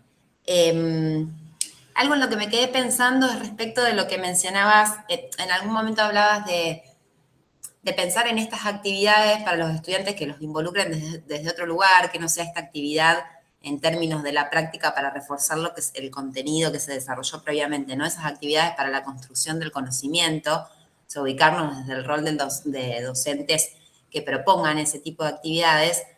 Y después hablaste, no sé si de manera inmediata, pero después mencionaste en algún momento esto de las consignas que se piensan para las pruebas estandarizadas. Por ahí el formato particular que tienen esas consignas y que son de opción múltiple, no sé si sería posible considerar, a lo mejor no con ese formato de opción múltiple, pero esas mismas consignas si se podrían trasladar a este tipo de actividades de las que hablábamos más para pensar en términos de actividades para la construcción, introductorias, en ese sentido. Sí, totalmente, Virginia. Fíjate que cuando trabajamos con situaciones de aprendizaje, que son esta secuencia extendida, hay reactivos, hay preguntas puntuales que te generan muchísima reflexión. Entonces, no hay necesidad, a mi entender, no hay necesidad de una secuencia infinita o muy larga para generar discusión. Lo que hace la secuencia, a diferencia de una actividad puntual, es que vas generando progresos hasta consolidar un aprendizaje. Ahora, hay preguntas específicas que sí te van a generar discusión. Estoy pensando en una que es, si tenemos la gráfica de combinaciones, que acaba de surgir. Si tenemos dos gráficas de dos rectas paralelas que representan el sabor de dos jarras diferentes, se le preguntó a un grupo de colegas, bueno, ¿y eso quiere decir que el sabor es el mismo? Pues sí, son paralelas. Y después un silencio. O sea, solo esa pregunta generó un montón de debate. Y por detrás tenés la idea de razón de cambio, de proporcionalidad, de linealidad, y fue una pregunta. Entonces, sí hay preguntas disparadoras. El tema es construirlas y poder generar el diálogo. Y generar preguntas constructivas, no respuestas correctivas, sobre todo cuando tenés una sola intervención. Perfecto, gracias. Por favor.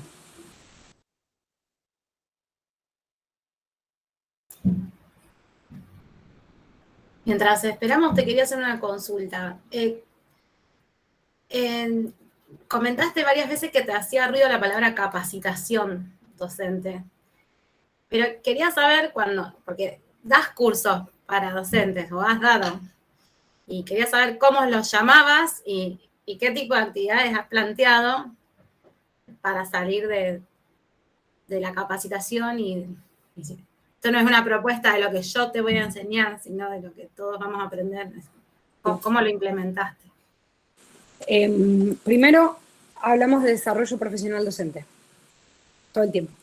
Y la intención es empezar quizás con una bajada de expectativas. En estas sesiones son encuentros, no son como clases, trabajamos con encuentros, porque es un encuentro, hay diálogo, entonces el primer encuentro, el segundo encuentro, para que nuestras palabras acompañen lo que estamos haciendo, ¿sí? Obviamente los profesores dicen, bueno, en la clase que viene, o en la clase pasada vimos, entonces bueno, ya, ¿a quién le voy a decir? No es clase, no, claro que sí, es clase, solo yo trato de generar este escenario de encuentro. Las propuestas son todas rediseñables, quizás en otros momentos era, bueno, esto es lo que hay que hacer, ahora la propuesta es rediseñable. Che, esta pregunta la verdad no me parece ponerla acá. Bueno, ¿por qué? No, porque genera súper ruido y prefiero ponerla en tal momento. Buenísimo, va. Y seguís generando lo mismo que querías en toda la actividad y de repente es no, porque me salté tal cosa y no van a... buenísimo, entonces no. Y todo el tiempo es trabajar con la intencionalidad, con lo que quiero hacer con el equipo de profesores con quienes estamos trabajando y después con los estudiantes. Nada de lo que nosotros decimos va a suceder literalmente en el aula con los estudiantes. ¿Pero ustedes trabajan con una propuesta del taller o los encuentros, o cada docente que asiste lleva una propuesta propia y entre todos la van desarrollando para mejorarla? El comienzo, ahí fíjate Sabrina que fue muchas horas las que estamos trabajando con los colegas. Entonces al comienzo son actividades que nosotros proponemos y después se comienzan a hacer actividades que ellos ya trabajan y las traen y discutimos. Entonces ya no es el dame, sino es el esta está buena. Después hay un repositorio de actividades, una batería, que de ahí nace la idea de batería de tareas buenas que generan discusión, pero fue propuesta por los profesores. O sea, si podemos tener un par de actividades donde se generen este debate, la sesión que viene las vemos todas, cada quien trae una, bueno, ¡pac! Y empezaron a caer actividades, entonces de repente era...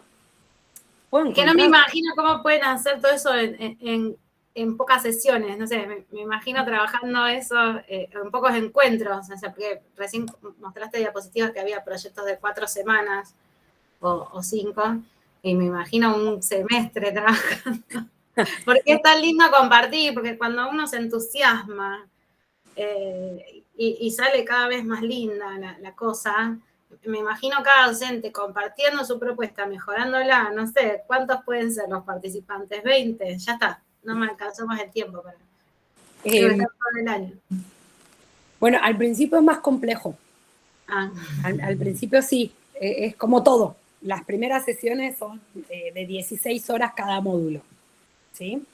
Y ya ahora trabajamos un año, tenemos un año de trabajo realizado, ya los módulos son de 9 horas. Estamos planteando módulos de 9. ¿Por qué? Porque al principio es bracitos cruzados y ¿a dónde está yendo? O sea, ¿qué me vas a...? No entiendo, tipo, decime qué tengo que hacer. Y esto genera mucha incertidumbre para el cuerpo docente. O sea, depende de cada población, ¿no? Pero recuerdo la población de México generaba mucha incertidumbre, y en la Argentina también mucha resistencia. Incertidumbre y resistencia son dos ideas que van a estar siempre acompañando procesos de desarrollo profesional docente. De a dónde estoy yendo, o sea, ¿qué es lo que querés que haga? Y uno le dice, no quiero que hagas nada, quiero que pienses conmigo. Y esa sensación hay que cuidar, que no haya frustración, porque es como, no sé a dónde vas. Entonces, si yo no tengo un norte, si yo no tengo un faro donde moverme, yo no... Bueno, va. Y si el faro es solo que reflexione, entonces los propios profesores después del segundo módulo, si alguien entra, es buenísimo, porque si alguien entra, lo primero que dicen es, acá tranquilo, no vas a entender nada, al principio vas a estar re perdido, después te vas a ir orientando. Porque claro, como no hay directrices, nosotros tenemos una planificación clara de dónde queremos llegar, pero las discusiones las van generando el equipo docente, porque no planteo el error que creo que puede suceder. Se vive la actividad, porque ellos la realizan, la viven, en el momento, no es que la leen, la viven, y en el proceso que la van viviendo van saliendo ideas. Entonces ahí se va gestando el diálogo. O sea, bueno, esto es la pregunta constructiva, la respuesta correctiva, lo van viviendo. Entonces después hay una discusión sobre cómo esto trabajarlo en el aula. Al principio no digo que es tardado, se invierte más tiempo en este proceso, y después cuando ya se tiene la dinámica, se va más al asunto, al meollo de la discusión, y las actividades, ya el ojo se va, como decía Mar en la primera conferencia, la mirada del docente se va afinando, se va como, mira, acá esto. Bueno, eso es sobre la práctica, que es lo que se va generando para un profesor, una profesora en sus aulas. Y nosotros trabajamos para ciertos estudiantes, y después nos pasa que los profesores dicen, ¿sabés que hice lo mismo en mis clases? Y sus clases quizás son de un nivel más abajo para el que estamos trabajando. O para el profesorado. O para química. Y cuando salen ahí con alguna de no, que lo trabajé en química, no tengo idea qué hiciste. No me hago cargo de lo que pasó en química, porque no. Pero la dinámica de poder preguntar, lo llevan a otras áreas. Y es interesante cuando eso sucede. Sí es largo, y por eso se considera que se construye una comunidad de aprendizaje.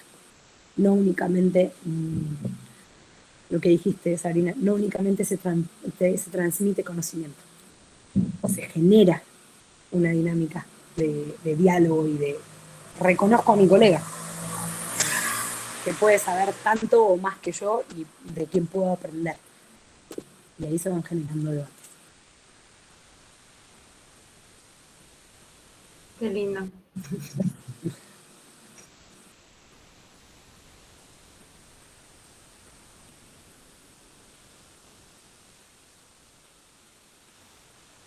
Bueno, yo algo para comentar, Dani, me quedé pensando cuando hablábamos de el miedo al silencio, esto de dejarlos pensar, de no enseguida darle la respuesta o intentar explicarle cuando no te lo pidieron si están pensando, pero en la virtualidad. O sea, sin ir más lejos, hace unos meses también en el nivel medio uno veía solo iconos, entonces ese momento de silencio cuando uno hace una pregunta, de no saber si estaban pensando o si estaban haciendo otra cosa o en dónde andaban. Creo que también está la importancia de verles las caras para saber si están pensando o en dónde están más o menos. Entonces creo que en la virtualidad también ese silencio, el miedo al silencio es aún mayor. Por ahí es más difícil también de manejarlo ahí. Bueno, en este momento somos 19. Yo no sé cuántos están. Te prometo que no lo sé. Pero, a ver, no estoy diciendo que ahora den señales de vida, tipo, como los memes, ¿no? Hay alguien ahí, están ahí. Solo que, en primer lugar, Martina diría que uno interactúa con quien quiere interactuar. Me estoy saliendo de la norma como profesora. ¿Sí? Déjenme cometer este acto fallido, porque uno en el aula tiene que interactuar con todos y tiene que generar. Y en este proceso de generar que todos hablen, de que todos estén, de asegurar que están todos, a veces nos perdemos el que está. Y él o la que está y está presente y está interactuando, llega un momento que se cansa, ¿no? Ya empezó a buscar a todos los pibes, no contestan nada. Entonces, ya, me perdiste. Sin quererlo. O sea, porque estás más preocupado por el que no está. Entonces ahí es como buscar un punto de equilibrio. Cuando no están, nosotros tenemos actividades como para generar dinámicas en aula, bueno, obviamente las conocen, el tema de la ruleta, de los palitos, para la participación, de nombrar, de hacer contacto visual con las personas o con quien escribió. En un momento me perdí el chat y no lograba ver el nombre de Lisandro. Y la verdad no solo me importaba la pregunta, me importaba decir su nombre. Porque reconozco que Lisandro habló, reconozco que Alejandro habló. Me explico, reconozco y voy anotando, voy teniendo este contacto con la persona en donde voy generando un clima de confianza de, está acá, porque también en la presencialidad mi profesor de física le daba la clase al techo. Real. Yo estaba sorprendida. De verdad, mi profesor, la hora y media que daba clase, así. La gran pregunta que nos hacíamos nosotros era cómo no tiene tortícolis. Era lo único que aprendimos durante una persona puede estar 1 hora y media mirando el techo. Nunca nos miró la cara. Entonces, esto es como el ejemplo del portugués o el español, ¿no? No es que no lo sé decir en portugués, no sé pensarlo en español tampoco. Bueno, acá es igual, no es solo la presencialidad, la virtualidad, es también la presencialidad, solo que acá se hace más evidente, porque no sabés dónde están. Entonces, sí, en esta actividad que es actividad voluntaria y que cada quien está en una clase, uno puede generar dinámicas de que hablen y que los escuchemos. Cuando los hacemos hablar, a veces nos cuentan, nos dan información de ellos o de ellas. Y está bueno registrarlo. Generás una dinámica distinta. No sé, si alguien cuenta, no, lo que pasa, perdón, es que acabo de llegar porque justo tuve que llevar a mi perrito a la veterinaria porque se fracturó un pie, bueno, no sé, ya. No te preocupes, venía a la sesión. La semana siguiente le preguntas, ¿cómo está tu perrito? Sí, una relación de confianza y afecto también. Te cambiaste el mundo. Pero porque es esta cercanía en la lejanía de la virtualidad.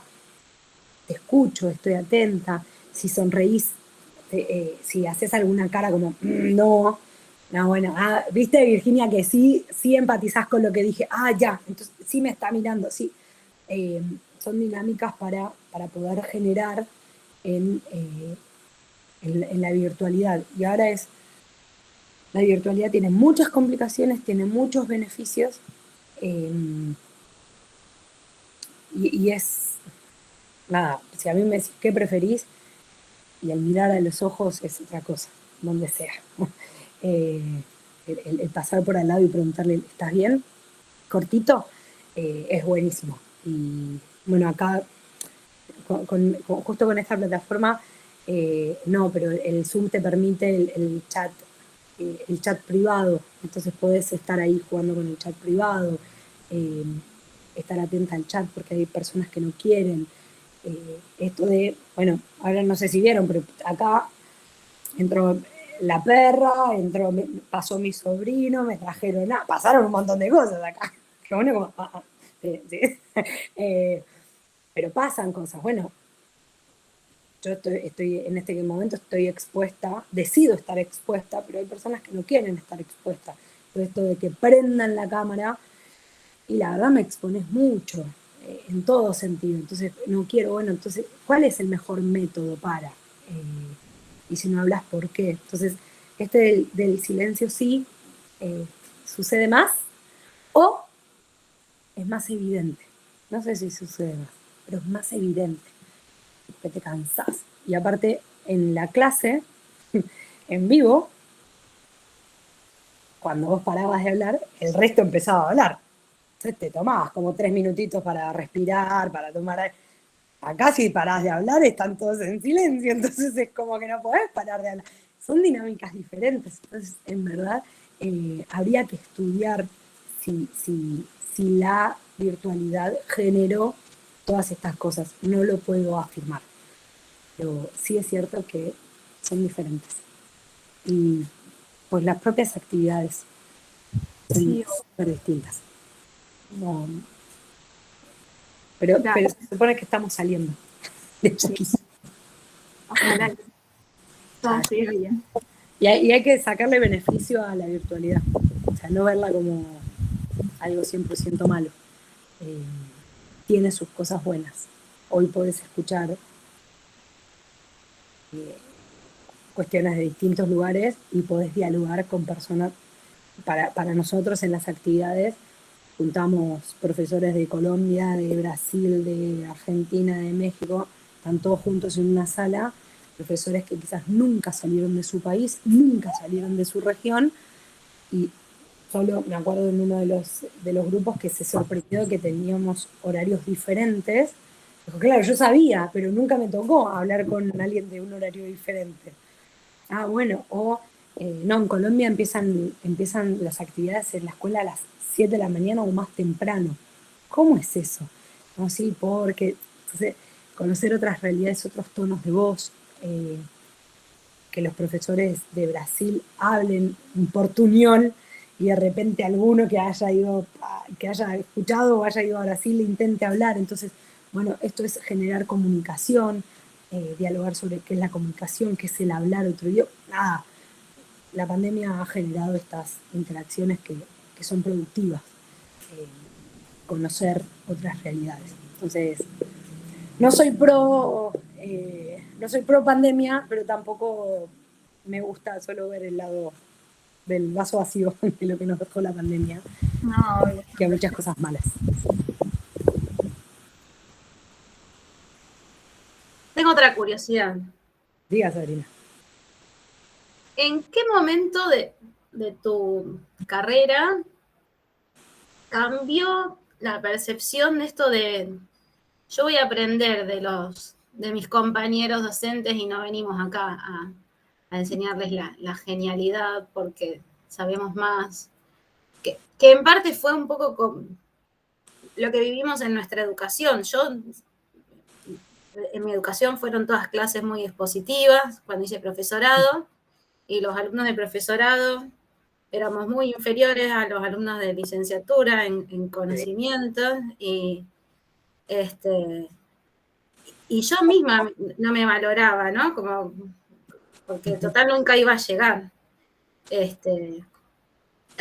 Y a mí me cambió esa perspectiva muchos años después, cuando conocí a una persona que decía, no, pero cada uno puede ser bueno en distintas cosas y no hace falta hacer cosas difíciles para hacer cosas lindas. Y bueno, pero mi clic lo tuve 5 o 6 años después de ya ser profesora y seguir remándola ahí. O sea, supongo que habiendo estudiado profesorado acá en Argentina, quizás tuviste una experiencia parecida.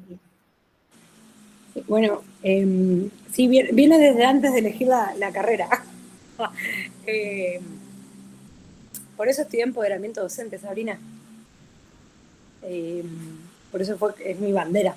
O sea, es como respeto, valoro y elevo la bandera de los profesores, profesoras. Reivindico la profesión. Yo estudié un año en la UBA de matemática aplicada, porque nuestra carrera es así como, voy a decir algo fuerte, che, te daba para algo más. Para profesora, te daba para algo más, ¿no? El que estudia licenciatura en no sé qué, ¿a un terciario vas a ir? Sí. Una vez me dijeron, pero terciarios es los que hacen, los que son chef también hacen terciario. ¡Qué bueno! O sea, era como, ¿qué? Pero estudié matemática aplicada porque era mi excusa para después hacer las pedagógicas y poder ser profesora. Hasta que dije que no, que quería ser profesora. Y fue una lucha constante en reivindicar la profesión docente. Y después en todos los lugares a donde iba, se plantaban para enseñarme. Todos los lugares, y todos es todos.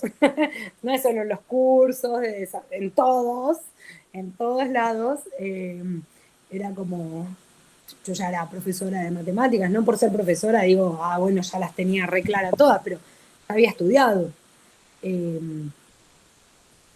Y me trataban como si fuera estudiante de kinder, de jardín. Yo así como, yo podría tener, es más, acabo, cuando estaba en México, ¿no? Acabo de tener 120 estudiantes a mi cargo, gente, o sea, tan mal no puedo estar. Entonces, era como, bueno, y a poco fue como reivindicar a los profesores desde la profesión docente. Y las primeras lecturas que hice sobre desarrollo profesional docente estaban cargadas de los profesores no tienen, los profesores no saben, los profesores deberían. Yo quiero leer un artículo donde diga que el profesor tiene re claro algo y que puede generar algo. Y siempre cuento que publicar sobre empoderamiento docente era un suplicio. Porque yo iba a publicar lo que el profesor había logrado. Y la pregunta era, ¿y vos no hiciste nada para que el profesor logre lo que logró? Pues lo mismo que hizo el otro que publicó que no logró. O sea, no sé, es como, ¿por qué? Si él publicó o ella publicó algo donde dice que los profesores no pueden, nadie le cuestiona si no pudieron porque la persona que estuvo interactuando no hizo algo, ¿por qué a mí me cuestionás si yo hice trampa y generé que el profesor sí contestara bien? Es como raro. Entonces, creo que el desarrollo profesional docente desde esta mirada es algo que para mí viene desde nuestra profesión. El profesorado en Argentina es muy valorado. Y a nivel, cuando fui a la maestría del doctorado, había licenciados, nosotros teníamos cosas Yo sabía cosas que otros no, que eran licenciados. Entonces, me acuerdo que apenas estaba allá, mandé un mensajito a todos mis profesores del profesorado agradeciendo. Che, gracias porque la formación fue re buena. Hoy estoy discutiendo con licenciados en matemática y puedo entablar una discusión. Entonces, también hay una autovaloración que hay que generar, Sarina. Y se va perfeccionando con el estudio. O sea, como defendiendo, fundamentando el deseo de reivindicar al profesor. Eso es lo que hace en particular, en este caso, empoderamiento docente. Yo quería comentar, hola a todos, Lara, que, bueno, hola. nosotras tenemos un grupo de amigas de la facultad que lo formamos desde el primer año y somos 3 estudiando profesorado y otra chica estudia licenciatura. Siempre estudiamos casi a la par, ahora ya en tercer año medio que se dividieron más nuestros caminos porque, bueno, ya no coincidimos en ninguna materia, pero siempre estudiamos a la par, de hecho nos seguimos juntando por ahí cada una con sus materias, pero nos ayudamos todo el tiempo mutuamente. Casi que no hay diferencia, al menos, obviamente sí en las materias, mientras ellas por ahí tienen más profundización en matemática, nosotras estamos más con la rama pedagógica, pero siempre nos ayudamos en algunas ocasiones. Y bueno, una cosa que por ahí a veces nos da bronca, hay materias que en su momento compartimos o que compartimos con licenciatura, pero de años más inferiores, por ejemplo, con los de segundo de licenciatura y nosotros estamos en tercero. Y por ahí los profesores se refieren, bueno, los de matemática y los los de matemática y nosotros. Y nosotras por ahí nos quedamos, bueno, nosotros también somos de matemática. Entonces eso nos pasaba siempre. Siempre que hacían referencia a, bueno, los de matemática mañana vienen al taller, que eran los de licenciatura, ¿no? Y nosotros éramos como el resto. Entonces eso siempre nos daba bronca. Pero bueno, y a veces, obviamente al docente no le íbamos a decir nada, pero a veces con nuestra amiga bromeábamos con eso de, claro, ustedes son los de matemática y nosotros somos ahí el relleno. Lara, ¿y vos cómo te sentís? ¿Que sos relleno? No, para nada. Para nada, pero nada. Tal vez no por la culpa del docente, tal vez la costumbre. No íbamos a entrar en una discusión, ni mucho menos. Pero no, para nada. Nos enojábamos cuando escuchábamos eso. O hacían en otras referencias. Bueno, Lara, pasa en el lugar donde estudié, en el posgrado, pasaba lo mismo. Estaba el departamento de matemática y el de matemática educativa. Y ahí pica. O sea, al de matemáticas, si les decís, vos sos de matemática educativa, es así como, no, yo de verdad soy un posgrado. Como, eso se hace en educación. Y ahí creo que está la fuerza de la diferencia. El que estudia matemáticas, a mi entender, el que estudia matemáticas estudia en una disciplina exacta. El que estudia profesorado de matemáticas estudia en una disciplina social donde interviene un área exacta. Entonces, somos diferentes. Los dos hablamos de matemáticas, pero de cosas diferentes. Entonces, nos va a seguir dando bronca. y lo que no deberíamos generar es que nos digan a nosotros los de matemática y a ellos los otros. Es que nos puedan reconocer en la diversidad. Y eso es una acción que está llevándose en distintos ámbitos de toda la sociedad. Entonces, de a poquito. Fíjate cómo en distintos escenarios la diversidad no se acepta. Entonces, de a poco. Pero sí, cuando veas nosotros somos distintos, no somos como ellos, porque somos y hacemos una disciplina social y no trabajamos con estructuras abstractas que se crean, se construyen y están axiomáticas. Nosotros trabajamos con personas con las que tenemos que desarrollar su pensamiento matemático para que sean unos futuros ciudadanos y ciudadanas activas, críticas y constructivas en una sociedad. Puntos distintos.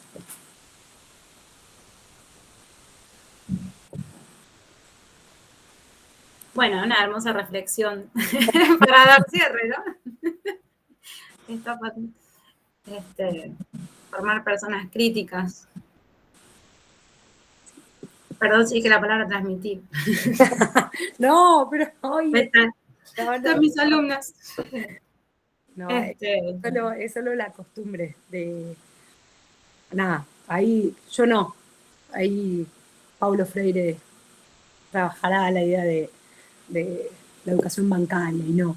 Pero son estas cosas de cómo construimos. Y por lo que decís, por lo que hablás y demás, no te imagino solo transmitiendo en el aula. O sea, no. Pero bueno, es la costumbre. Son costumbres. No más. Estoy aprendiendo. Estamos aprendiendo.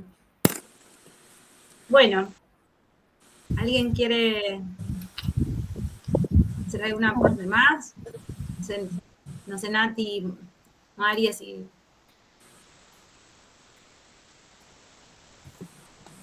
Gracias, muy interesante esto de valorar lo que sí, desde ahí anclar, desde ahí continuar, desde reconocernos, yo también incluso con formación inicial, ¿no? No solo con formación continua que ya son profesores. A veces nos quejamos, los ingresantes, ¿no? Al nivel universitario. No saben esto y no esto y no esto. Bueno, a ver, están acá, tienen un proyecto en manos. Han decidido, por más que, bueno, podemos plantear las vocaciones tempranas, que sí, muchos planteos, pero en algún momento y proyectan ser profesores en matemática. Desde algún lado sí, vayamos desde ahí, anclemos y a ver qué proponemos para el lugar. Siempre hay alguna puerta de entrada. Y desde ahí ir diversificando, avanzando, pero esa cuestión es también como una especie de trato de confianza entre las dos partes, que va dando un compromiso mutuo, que cada uno pone lo mejor, por ahora acá, parcialmente, hasta acá se puede, de esta manera, y eso se va construyendo, me parece. A lo mejor empezamos algunos, otros de a poco contagiamos, hasta que es de a poco un colectivo más institucional, digamos, ¿no? Pero lo veo también, digamos, en esto que rescato, en la formación inicial y no solo en todo el tramo, sino incluso en los ingresantes, como cómo nos posicionamos como institución. Pero es que ahora con esto de la pandemia, imagínense a los estudiantes, niños, niñas, sobre todo, que son los más golpeados quizás, o los adolescentes que tienen más claridad de lo que está sucediendo, y les dicen, bueno, la verdad, sabemos que no saben nada, que el año pasado fue un desastre, y que encima los pasaron porque no pueden repetir. Entonces, no sé qué voy a hacer con ustedes, pero este año va a ser duro. Chao. Con esa bienvenida me voy, la verdad. Encima que estoy acá con todo lo que dijiste, entonces sí, el generar no es entender, no generar frustración a las personas. Están ahí. Y desde ahí es potenciar, por eso es potenciar fortalezas y fortalecer potencialidades y no trabajar con lo deficitario. Eso ya es obsoleto.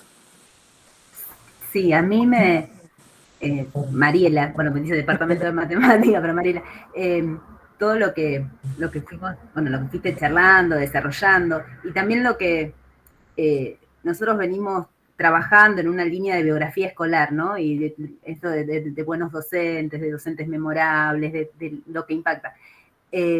Esas vivencias, ¿no? En sus futuras prácticas, en cómo eligieron la carrera, bueno, en su vida en general, ¿no? Esto de que vamos dejando huellas. Entonces, todo lo del empoderamiento docente se refleja también en el empoderamiento de las y los estudiantes. O sea, si nosotros trabajás, no podés dar lo que no tenés, lo que no viviste, lo que no experienciaste. Entonces, qué bueno, ¿no? Que que también docentes empoderados saquen lo mejor, digamos, de esas personas, de esos ciudadanos que no importa qué, pero van a transformarse en lo que sea que quieran, que puedan, con las posibilidades que tengan, digamos, pero generando eso, posibilidades, ¿no? Posibilidades de transformación y que sean protagonistas, yo creo. Entonces, no podemos hablar de que queremos generar eso con docentes que no lo hayan transitado y vivido también, ¿no? Es como un desafío. Y desde ahí nos paramos desde el lugar de, bueno, de cualidades positivas, digamos, ¿no? De cualidades, de reconocer esas cualidades. Totalmente, Mariela, coincido. Así, tal cual lo que dijiste. Sí. Ojalá y quede eso como lo bello. Y hay unas colegas de Rosario, justamente, que habían comenzado a estudiar sobre el empoderamiento del estudiante, cómo se correlacionaba el empoderamiento docente y el empoderamiento del estudiante. No recuerdo ahora sus nombres, pero después como que dejaron ese abordaje. Pero sí, y el empoderamiento es constante todo el tiempo. Ojalá y nunca nadie se empodere. Ojalá todo el tiempo necesiten seguir. Por eso es un gerundio. Me estoy empoderando. Hoy es un proceso continuo. Placer.